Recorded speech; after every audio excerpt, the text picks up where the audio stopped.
Welcome to the Slop Farm. Enjoy the video. In this video, I will explain how to use the Walmart Intercom system.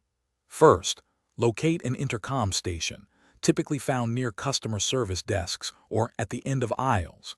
These stations usually have a phone-like handset or a microphone and speaker setup.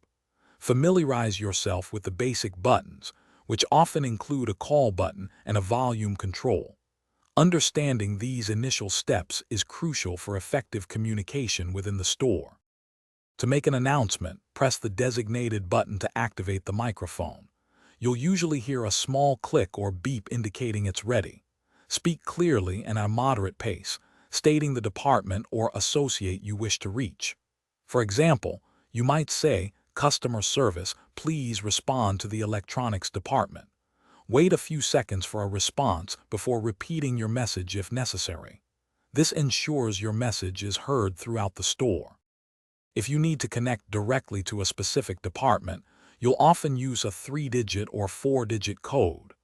These codes are usually posted near the intercom or can be obtained from an associate. Dial the code using the keypad, then wait for the department to answer.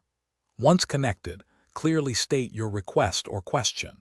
For instance, if you need assistance in the produce section, dial their specific code and explain your need. Always follow any instructions given by the associate. For best results, always speak at a moderate volume and avoid shouting, as this can distort your message.